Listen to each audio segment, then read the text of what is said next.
My name is Hannah, and this is my beauty budget.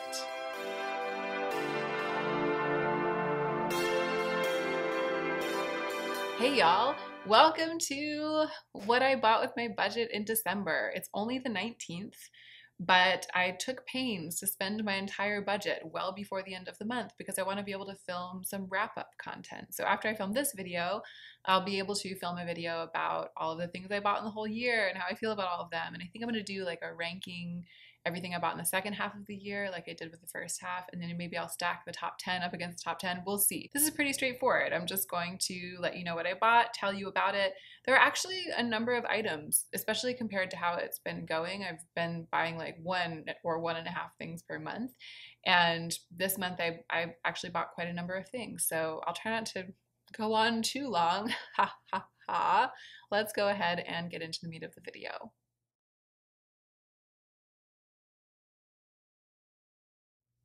I feel like this video is going to be kind of story time. Like I'm going to be able to tell it sort of like a story because it unfolded for me sort of like a story. I guess like any life or anything that happens. But the way I think of it is story-like, so I'm hoping that I can communicate that to you. So when December opened, the curtain rose on December, I had $249.30 in my budget. I had $50 almost of rollover from my budget the month before. So that's a bit hefty.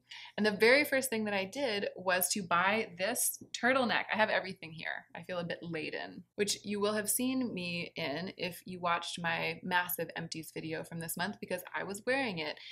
I have wanted this turtleneck. It is the only turtleneck from Aritzia. It's not the only turtleneck that Aritzia sells, but the title of the turtleneck, the name of it is Only. I think it's a Wilfred product. Yes, Wilfred, the Only turtleneck.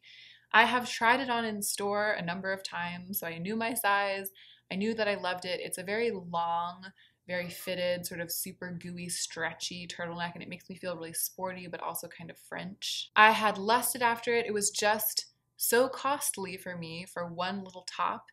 I think it retails for around $60. And with my budget, I could never bring myself. It was like during this year, I think I had actually tried it on because it's like a thing they come out with year after year. I tried it on before. I definitely remember looking at it in January when I was in Aritzia on January 1st, my weird trip to the mall after my no-buy year. I was in Aritzia for a long time on that day. I tried it on. I kind of considered it. I wanted it so much, but I just didn't want to spend $60 whole of my budget, or on that occasion, my gift card, on just one good old solid turtleneck, as cute and striped as it is. So it's something that I've sort of always had as a dream in the back of my mind, considered like putting on my Christmas wish list, all of this stuff. And here's what happened. On Black Friday, or like everything surrounding Black Friday during all of the sales, it went half off. It went on sale for $30. And I don't think I noticed, it wasn't like on Black Friday that I noticed it. It was like in the brouhaha following. As soon as my budget renewed and I felt flush and I saw that it was still on sale and they still had my size, which is small.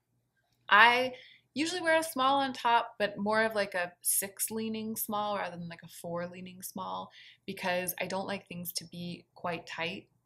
And I especially like room under my arms, and I'm very sweaty under my arms. But black and white are two colors of knit fabric that don't really show sweat stains, so it's okay for this to be fitted, and it's so stretchy and gooey that its tightness doesn't bother me. So I knew that I was a small because I'd tried it on in store, and for $30 I was like, I'm getting it. The thing that I was proud of with this purchase, which maybe will be belied later in the story, was that I just got one thing.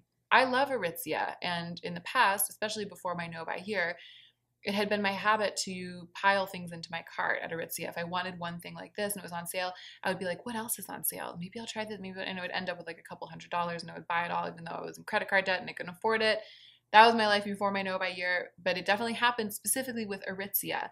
And this was during a major sale. It was very tempting to just throw like a sweater. They do such nice sweaters. Just throw in like a sweater that was also on sale. But it's pretty expensive stuff. So even the sweaters that were on sale would still have been like $70. And then that would have been pretty much the rest of my budget, the meaningful rest of my budget gone. So I resisted that. I just bought myself this one thing that I knew I really wanted. And I was very pleased with that. And then that was kind of it for a long time. I feel like that might have happened right at the beginning of the month. Like, I think that what really happened was that I noticed that it was on sale during November still. It was like on wasn't Cyber Monday December or almost December, but it was like during that weekend. And then I was like, ooh, I really want to buy that. But then I just waited until it was officially December so that I could include it in my December expenditures rather than my November expenditures. But it was really right at the beginning of the month that I bought this turtleneck, and then I just like stopped. It was this, Cyber Monday was over. I had just got that sweater too at the very end of December, and it hadn't even arrived yet. I mean November. And I love that state of being. I love being in that sort of no buy mindset, and that was what I was in.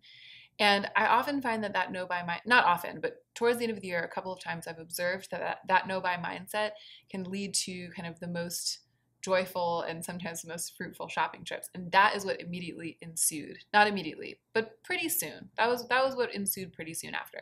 So I went to get my locks chopped, and my hair salon in Silver Lake in LA, right next to it, there's like a vintage shop called the Painted Bird. It's an amazing, super old school, like vintage finds, mostly clothing, and it's small, highly curated, and beautifully chosen. Like everything's really beautiful, and it's like real old school vintage, not necessarily like vintage dresses, like gowns and stuff, like not that kind of old school vintage shop where you're getting like a gown from the 1950s, but it's like grunge vintage, like really amazing vintage t-shirts and oversized sweatshirts and jeans. This is where we're heading with the story.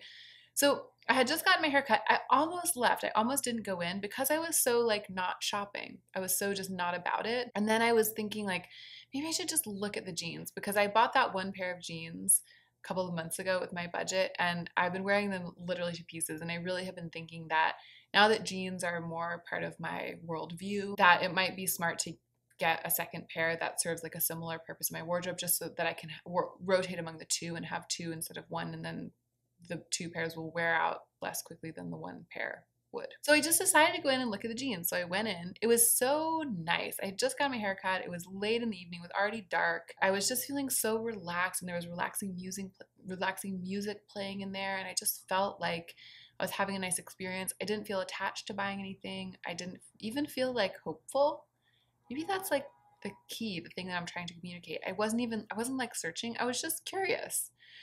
So I looked at all the jeans. They had an amazing selection of vintage jeans, and I picked out like an armful, I think like 5 or 6 pairs of jeans, sauntered casually into the dressing room, tried them all on, and most of them fit horribly or were too small or were too weird. And lo and behold, the last pair that I tried on, I pulled it on and I was like, jeans, I have owned you my whole life. I was wearing you in the womb. It was like one of those situations. But it wasn't like a perfect fit, like hugging your butt type of situation. They were very high-waisted, like dramatically high-waisted. I have yet to actually measure with a measuring tape the rise, because I feel like it must be like 14 inches. I have like a preternaturally long waist, and they come all the way up to the tiniest part of my waist, like very high-waisted. It's usually impossible to find jeans that are that high-waisted. So they're that, but then they're like loose from there. They're wide leg. The butt is even like a bit saggy. They're not like cute on the butt or the thighs or anything. They just kind of go out from there. And then they're a bit cropped with a raw edged hem. It's like dream jeans. Like it's the kind of thing I've been sort of offhandedly looking for, but I definitely didn't want to spend another like my whole budget again on jeans. Like I wanted an option of just not that. And that's exactly what these are. So I put them on. I was over the moon. I was like, I think I'm going to get these. And then I looked at the price tag, and bees. Joe has been using bee lately, casual. Not because he doesn't have that much occasion to say the word bitch. Like he's not someone who goes around saying that really about anyone. In fact, I almost have never heard him say it, but he has gotten it in his head that it's really funny to say bee instead. So he's been sprinkling that into conversation here and there. So that's what I was trying to say to you when I yelled bees at the screen. Friends, relations, they were $16. What? Anyway, these are the jeans. They're like a nice classic blue. Hello, Pantone color of the year. They're by a brand I'd never heard of, which is Bershka Denim. Bershka Denim Collection, 1998. And then it says wide ankle. They make me feel, in spite of the fact that it says 1998 on the button, they make me feel very 70s. there's something about the color. And when I put this color with like a red sweater or even like a mustard, and it's like tucked in, like they're so wide that I can tuck something kind of chunky into them, and it'll pinch them at the waist. It'll pinch it or me and the sweater at the waist, but then it doesn't make like a weird bumpiness underneath the waist because the jeans are flowing out from there. That's cool. That's really special. It's cool to be able to tuck like a fine or ribbed sweater into a pair of jeans. So I've been wearing them with my shirts and stuff tucked in, and that's just been really cool, like to tuck in sweaters and shirts to jeans and have this like pinched waist. I'll try to insert a picture of like an Instagram or outfit of the day or something of the way that these jeans look on me, if there's a good one. If you've been following my outfit of the day on Instagram, you will have seen me in them, but you might not have like been able to see because I'm wearing my coat and stuff. You might not be able to see very well, but now you know what they are and where they came from. What a fortuitous discovery. And it was awesome, again, that I wasn't like looking. Finding them wasn't a result of hours and hours of online research. And that makes me have so much more of a positive relationship with them. Our relationship feels light. It doesn't feel burdened by that history, by like investing all this history before they were even in my hot little hands. There's something quite special about that. So these jeans could have been my fewer nicer things like things thing.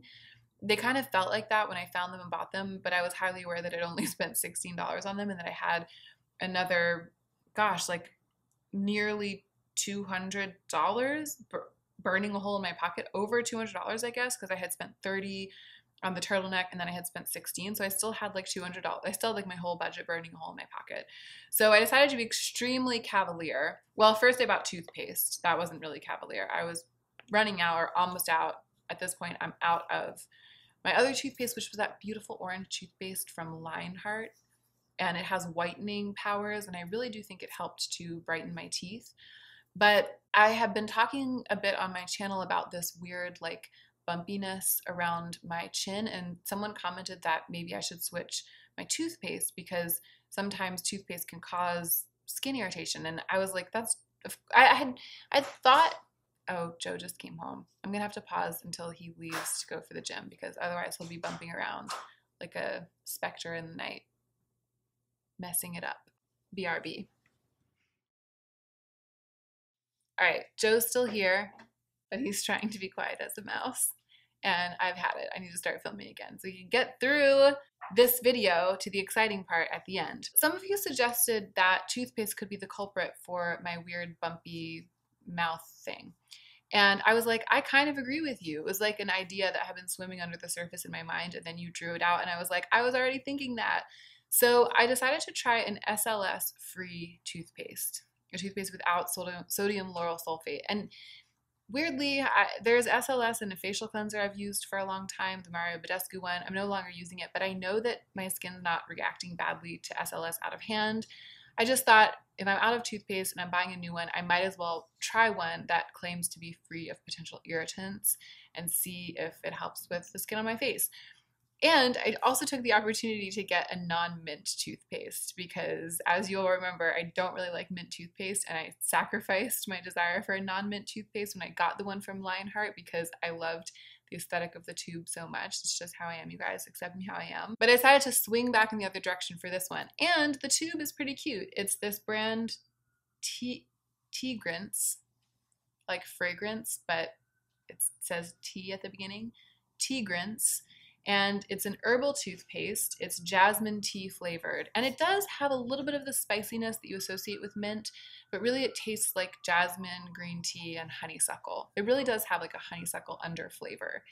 And I quite like it. It might be weird if you're not cool with slightly weird things. You might not be cool with it. It is transparent and a little bit like greenish gray. When you squeeze it onto your toothbrush, it's like this blob. It looks like a little blob of gray jello. Like that's what it looks like. But I love the flavor and it's working well so far. I have had it for about a week, and inside of that week I have had like a return of the weird patch and then it receded. So I don't know if it was really toothpaste that was causing it. I kind of think not. I don't know. I still don't know what it is. But I am glad that I have this toothpaste. I quite like it, and I'll link it down below. It was a good choice, and it was $6.99, and I had to spend my budget on it because it falls within the rules this year. Okay, so then I got reckless. Then I was like, I'm gonna just buy something that I wouldn't ordinarily, I feel like, buy. And that was my little order from House of Glory. So it definitely felt like a fun money moment because I had some products from House of Glory that had come in PR, soap, scrubs, and stuff like that, bath bombs. I had used them up, and I was just like, I just kind of want them back right now. I just want a couple more things like that. I just want to extend the life of like exciting bath products and like scrubs and stuff a little bit longer. And I want to try some other scents. And I also really wanted to order the perfume oil of Troika, which was a scent that I had fallen in love with from the PR they sent. It had been in a bath bomb. And I was like, I want to smell like that all the time. So I decided to spend just a little bit of my budget at House of Glory. And it felt strange for me for a couple of reasons. One is that I have kind of been on a mission to clear out my perfume collection. Like I'm trying not to add little things to my perfume collection here and there. I'm trying to just really whittle it down. So this kind of went against that. But I just decided to do it anyway. It's like this slightly lighter relationship, not an unmindful relationship. It's not like I didn't think it through. It's not like I was just doing it just to buy stuff. I did think it through, but it's just a slightly less obsessive relationship with shopping and with spending my budget. So I know that I'm trying to whittle down my perfume collection and to mindfully use up perfumes that are almost done. And I might also declutter some things that are old. So I know that I'm doing that, but I also wasn't going to let that keep me from trying a product that I really, really want and that was affordable. It's $15 for a little bottle, and it's supporting a small brand that I'm really into, and I wanted to be able to review it on my channel, all of this. So I ended up putting this in my House of Glory order. That was half of it because it was $30 total, and I think the other things I added in were a bubbling scrub, a whipped soap. I think that was it. I think it was just bubbling scrub, whipped soap, and the perfume oil. And so that was like it was just frivolous to me. It was like a frivolous buy to spend $30 on scented things and lovely things that are totally unnecessary and aren't necessarily like adding practical value. It was just a way of like shrouding myself in some yummy scents for a little while. And I'm not sorry that I did it. It was a great decision. It's just interesting to me that here at the very end of the year, I was just like, it was like shaving away at my budget a little bit, which isn't the trend. That was what I used to do more at the beginning of the year. Towards the end of the year, I've gotten much more into like saving it up and spending it all in one fell swoop. However, that was what I then proceeded to do. Even after the toothpaste and the House of Glory order, I had $166.31 left. I felt like I had bought so many things: the turtleneck, the jeans, the toothpaste, and the House of Glory order. I guess that's like 4 things, although there were 3 things in the House of Glory order, so 6 things. Yeah, that seems like a lot to me these days, numbers wise. I just felt like, wow, I've bought so many things this month, but I still have $166.31 in my budget left. And of course I didn't have to spend it. Like, of course I could have just kept it, let it roll over. But my budget next year is not going to take exactly the same shape it's taking this year. I'm still going to stay on a budget. I think I'll probably be on a budget for the rest of my life. But previously, in other months, not spending my budget has felt like this smart move. It's like I'm saving it because it'll roll over. And it's like, if I save the $166, then the following month I would have like $360 and I could have bought like something really spectacular. So if it hadn't been December, I would have just hung on to that budget because I didn't feel the pressing need for anything. I did have in the back of my mind that trip to COS that I've been talking about for months that I haven't had time to do. Spoiler alert, that was what I ended up doing. But I did have that in the back of my mind, but it didn't feel that urgent. I knew I wanted to buy that wool top that I talked about, but again, it just didn't feel that urgent. So I had that $166, and if it hadn't been December, I probably would have just hung on to it, and I probably would have just been on a tacit no buy for the rest of the month. But because it was December, I spent it. And I did what I had been threatening to do, trying to do, planning to do, which was to take myself out on a shopping trip and just see what I saw. And the way I did it, make what you will of this, was that I had to get a flu shot a couple of days ago because Julia has given birth. One of my dearest friends has had a baby, and I want to get a flu shot before I visit the baby because I haven't had a flu shot this year. I hate getting shots. I hate anything to do with like medicine and doctors, and I really didn't want to do it. So I told myself, Hannah, if you go and get your flu shot, which I just go to the drugstore, I was like, if you go to get your flu shot, you can go to COS on the way home. So a couple of days, it wasn't even that long ago, was it? It was a weekday. I made space for it in my like work life. I was really there on like a day when I should have been working, but I made room for it by working like late and extra around it because it was the only time I had to go like in business hours to get my flu shot. And I was like only going to get it if I could go to COS on the way home. And I knew that I wanted to like relax in COS and have a nice time. So I had made sure I had like an hour and a half to do this whole thing. It was exactly what I had dreamed, most of all because they were having a sale. And I think I knew that some of the stuff was on sale online because I had sort of been checking up on the top that I wanted. It's like a wool top. You guys have seen me wear it 1,000 times, although it might be hard to identify just seeing me because it's just a black top. But it's a wool top that's a bit sheer and it has thumb holes. And I've worn it to bits. It's like my most worn item of clothing. I love that sheer wool quality because it keeps me warm when it's cold, but it's cool when it's warm because it's very lightweight. And I feel like there's something very contemporary and chic about like a slightly sheer, pure merino wool. It just really works for me. I love it. I love the feeling of wearing it. And so I wanted to replace that top. So I'd been keeping an eye on it online. Some stuff had gone on sale on COS online, and I was checking on the top to see if it would go on sale, but it hadn't. The top that I wanted was still at its sort of ridiculous price of, I think, $65 or $69 something. It's like a lot. I mean, it's like the price of like a nice sweater, even though it's just this thin wool top.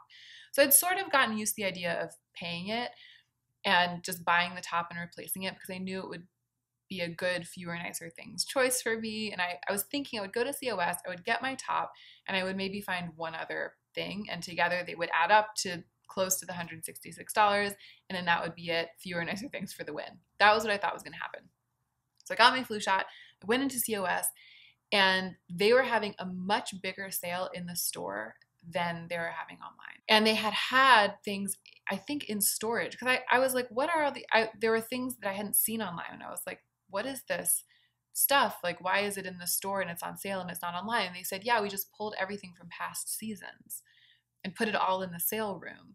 So apparently they had things in storage that hadn't been for sale since last year, and they just pulled them out and put them in the sale, and they were significantly discounted, like severe prices were slashed all over the store. I was like, ah! The other thing that happened was that I feel like I'm going to ruin my brows by being so dramatic. So I got into COS. I was like, wow, this sale is a whole situation. And then I searched high and low, and they didn't have the top, the black top, which still wasn't for sale online. And they didn't even have it in store. They don't have it very clearly. From what I've said, you can tell that the in-store inventory and the online inventory don't match up, and the sales don't match up. And it was just like, it's one of those shops where it's separate. I looked for the top that I was planning to buy, and they didn't have it. I even asked, I really, really looked. But by the time I sort of realized it wasn't there, I kind of didn't care anymore because the idea of buying that top at full price had really lost its flavor once I started seeing what was available on sale. Primarily the same top, but striped.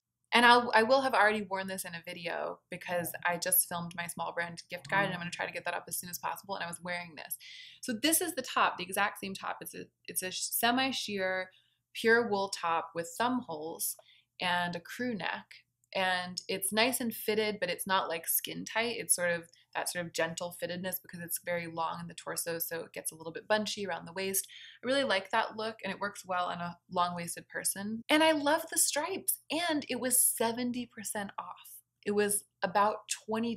So it had originally been the 60 or 70, 65, 69 of the black one. Like, they were priced the same. It's the same top. It's just in a different colorway.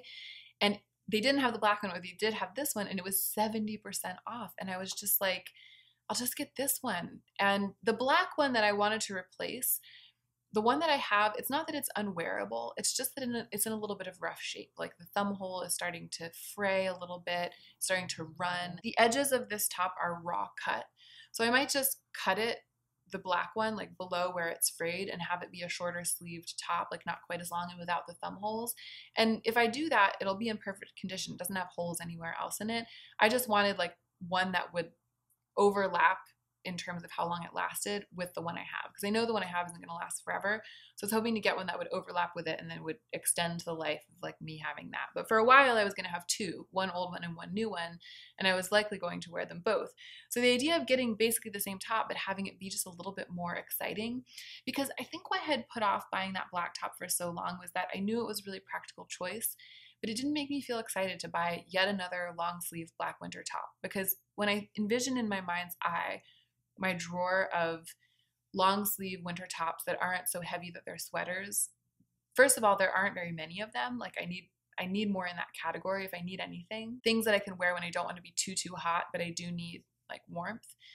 And then secondly, they're all black. Foolishly, I was wanting to add another black top in there, and I was like, I think it's the right choice, but it just didn't feel the thrill in my loins. And when I saw this, I was like, it's perfect. The thrill was in my loins because it is the exact same top, so it will provide all of the same boons, but it provides this exciting print diversity. It's not black. It was going to add something exciting to my wardrobe, in spite of the fact that I just bought a striped shirt. I know. And I sat there in the store thinking about it, and then but I don't have any other striped shirts like this. So I went from 0 to 2, but they are quite different in many ways. This one's blue and white, that one's black and white. And I like the look enough, and I like it enough, and I love this wool top enough that it eventually clicked that it was like the right choice, especially because it was only $20. It was so on sale. So my desire for the black top was eradicated by this one. And then I had only picked out $20 worth of stuff, so I still had like $140, $45, almost $150, and I was in COS living my best life during this sale. And so I just shopped. It was so nice. I just tried stuff on. I felt my oats. It was kind of like a proper send off to this budget year, because I felt myself being very practical and not compulsive about what I fell in love with. I felt myself really taking myself to task when I was like drawn in by the idea of a garment being the fantasy Hannah, like something that the fantasy Hannah would wear, and the desire to like make something work or talk myself into the idea that it would work just because it was on sale. I feel like I did an elegant job like navigating those pitfalls and just trying on things, enjoying myself. And eventually I picked out a little group of garments, all of which I felt confident would be amazing contributions to my wardrobe. And 2 of the items were tops, again, sort of like along the same lines of this. It was like I was so excited by the idea of adding not a black top, but a very warm, semi-fitted, long-sleeved wool top to my wardrobe that I just ran with that. I saw how exciting it would be if I could like continue to diversify that part of my wardrobe, because really right now there's nothing except black tops in that category. And there aren't enough tops in that category.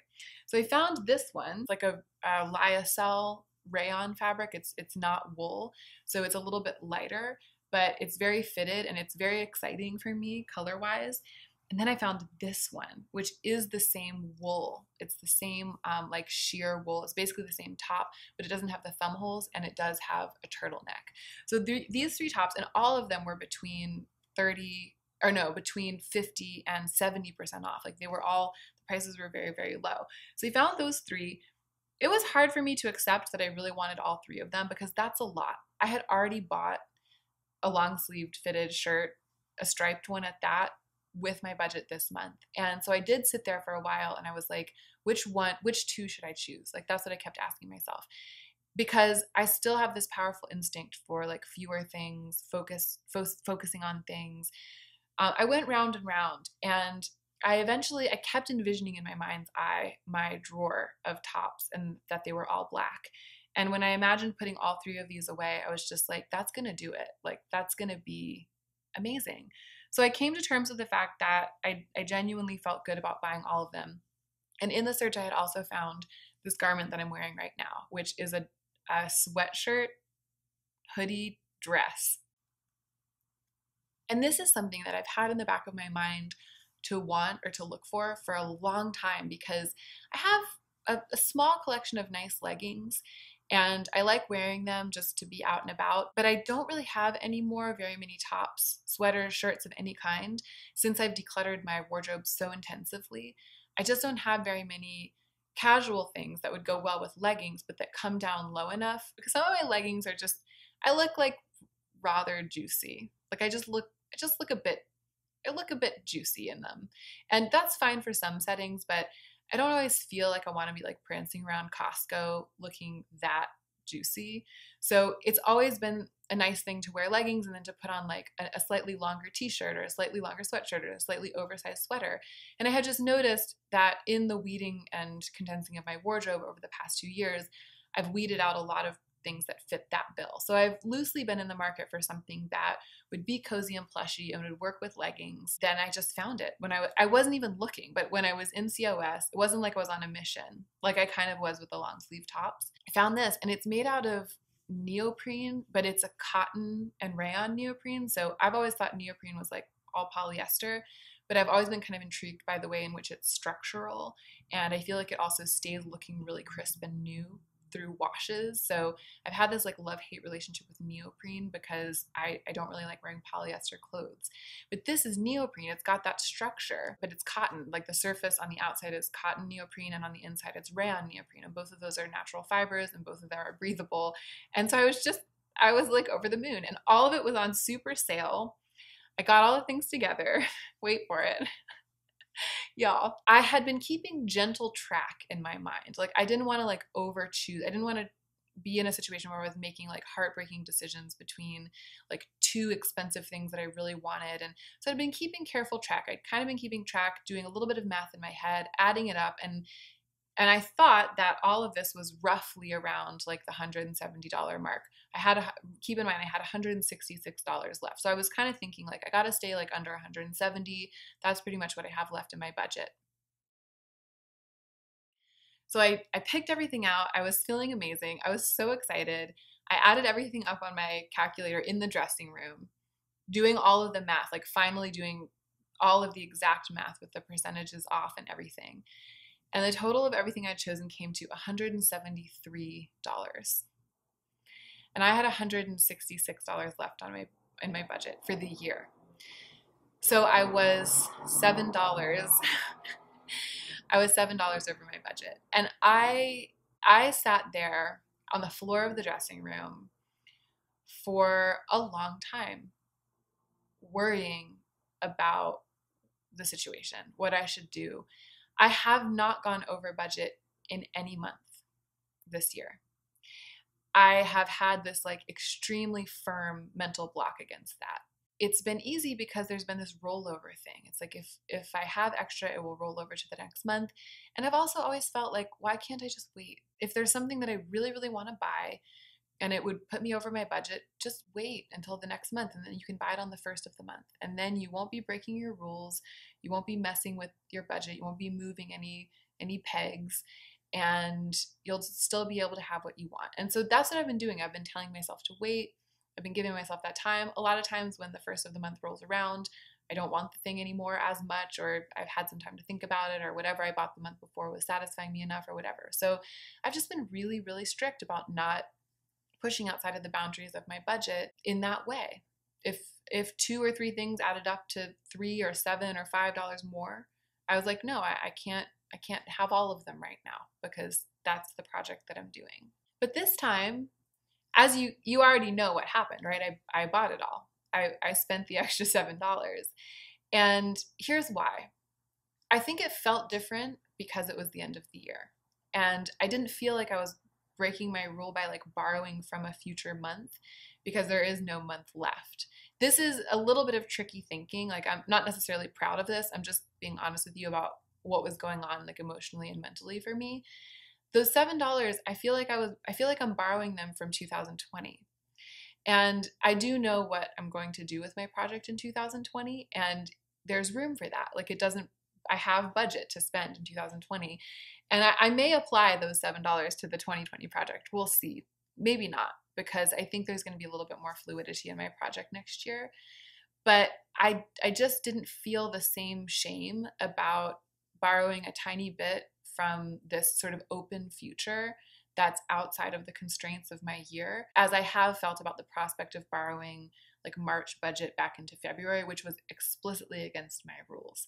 So in a weird, twisted way, It's like because I hadn't made a rule for the end of the year, like because I hadn't made like a borrowing rule for the rollover from December to January, it just didn't feel as dangerous to me. Like it just didn't feel as much like I would be letting myself down. And I'm sure there are going to be people out there who are like, you did the wrong thing. Like you broke your budget right at the end. Like I'm sure there are going to be people who feel that way. But I'm just trying to explain to you why, even though I really tend to take myself to task, why there was like this emotional wiggle room where I wasn't sitting there just being like, nope, can't do it. Got to leave one of these tops. Like that's usually what I've been like. And I think it was because I'm sure, I don't even think, I'm absolutely as sure as I can be beyond a shadow of a doubt that it's because it was December and that it's the end of my project and I was spending the last shreds of my budget. I had figured out the way I wanted to spend them. I wanted to spend those last shreds on these 4 garments. And the fact that it just caused my budget to like swell a tiny bit, the tiniest bit, it didn't bother me because it was the end. Because it just felt like after the end, you don't know what's there. Maybe $7 more. So that is I would say that makes up 80% of the reason why I ended up following through with making this purchase. And maybe that's a lesson. Maybe that's something that I need to incorporate into my rules for next year, or if I go back to having like a very strict budget. And maybe that's something that you guys can take away, thinking about how you're going to treat the end of the year, or how you're going to treat those times of year that feel like special, like around your birthday or around the holidays, or when there's a seam between your current project and your next project. When I ended my no-buy year, I very carefully engineered that seam. I promised myself before the no-buy ended that I would go straight into my budget and that there wouldn't be any wiggle room in between. And I think I didn't do as good of a job of handling that transition between this year and next year. And so it just caused me to feel a little bit more relaxation around that last purchase. So there's that. The other thing that was going on, the last 20%, I can account for by the extreme practicality of these purchases, meaning that I have history with these designs specifically. I had gone to the store to purchase like a top like this, and these tops are very similar to that. I was thinking about like what room there is in my wardrobe, what gaps there are in my wardrobe, what space. And with this, it was something that I had been thinking about for a long time, not this exact garment, but this style of garment. So I felt confident that I wasn't being wooed, as I indicated earlier, by my fantasy of myself. And I think that was what helped get me the other 20% of the way in terms of deciding to buy all 4 of these things, even though it put me $7 over my budget. It seemed so foolish to leave behind the top that I had gone there for, and I had found an even better version of it, a striped version, and it had been 70% off. It just seemed like I would have been making a decision that didn't necessarily serve my best interests. And here's the last bit, the thing that really caused me to decide. I realized that I would have been doing it not because I felt like it was the best choice for me, but because I was afraid of what you guys would think and say. I was sitting there on the floor of the dressing room. I was like, I really want to buy all 4 of these things. I'm going to go a little bit over budget if I do that. And the idea of telling you that, of confessing that, was the thing that was stopping me. That was why I sat for so long. I felt horrible. I felt worried. I felt afraid of revealing myself for being imperfect and for like having that emotional wiggle room, which I feel like it's been a point of pride that I don't. It's been like my rallying cry that I'm like, be hard on yourself. Make your rules, stick to your rules. I know that it was not a bad choice. I'm kind of reluctant to be like, it was only $7 because I feel like that's kind of beside the point. Although I do think it would have been a much bigger problem if I had found like a $150 sweater that I really wanted. I had gone ahead and bought that. If I had done that, if I had gone like $100 over my budget to buy like one amazing thing right at the end of the year and all of these tops and everything, if I had done that, then I would be truly ashamed. Like then I would be like, this is a big problem, and I would probably be coming up with some kind of budget, like really strict thing to engineer for next year, because I would be like, no, Hannah, like you've really gone too far. All right, I need to end this video because Joe's been working out this whole time and he just came back. So there is something to do with the fact that it was such a small amount. But when I realized that it was only my fear of reporting back to you that was holding me back, and that it wasn't actually my anxiety about my own healing process, or there was nothing to do with like my worries about my past behavior, or there was no kind of feeling of a return to my past behavior that was causing me to check myself. It was really just about the public nature of my project. And when I realized that, sitting there on the floor of the dressing room, I was like, the right thing to do in this case is to do what you would do naturally, do what you would do even if you weren't on YouTube, and then share it, talk about it, be public about it, talk through it, and come what may. That is how I spent my budget in December. It wasn't really like a massive fewer, nicer things month, which is really, really interesting. It was a month during which I happened across a number of beautiful garments that all happened to be severely discounted for some reason or another. Or I guess the vintage jeans were just, not expensive. And so I ended up getting more nicer things. I ended up getting like a bit of a volume of nice things compared to the way it's been over the past couple of months. And I'm not quite sure yet how I feel about it. I think I'll know how I feel about that maybe next month, next year. Right now, I feel ecstatic because I love the things that I got. I feel like they were all really smart purchases in their own way. And then, the toothpaste and even the House of Glory stuff, it was just like, it was good. It was, to me, it was a lovely month of being able to acquire a bunch of lovely things, some of which I needed, some of which I just wanted, some of which were frivolous, most of which I kind of both needed and wanted. I feel like that's where the clothing falls. It's like very, very practical, but also they have the extra excitement of being like the kinds of beautiful things that I like to buy and that I've budgeted for. There was one more thing I wanted to say and I couldn't remember it and I just remembered it. So I feel like actually this is like the most important thing. This is sort of the takeaway. But there was one other part of my thought process when I was sitting on the floor of the dressing room that I wanted to share with you, and I was sort of thinking through it, sort of feeling out the idea of spending a little bit outside the exact strict budget that I had left. And that is this. My budget has never been really primarily about sticking to rules. I feel like the no buy year was very much about that. The no buy year was very much about total faithfulness to these strictures, and then the way in which those strictures rewired my brain. The budget has really been about making sure that I didn't backslide, like making sure that I didn't just go out of control and go back to my old behavior from before my no buy year. I chose to be very strict about it. I chose to kind of retain that challenge for myself of never going over. I chose to do that because I know that in my experience, when I set goals for myself that are really strict and then I stick to them, it helps to increase my sense of efficacy. It helps to increase my sense of self-respect. So it's continuing to behave in this kind of no buy year way with regards to my budget, treating it as law, treating it as like set in stone, because I knew that there was potential for increased health for me in that. But the overall goal of the budget, the purpose of it, wasn't to only spend the exact amount within the year and no more than that.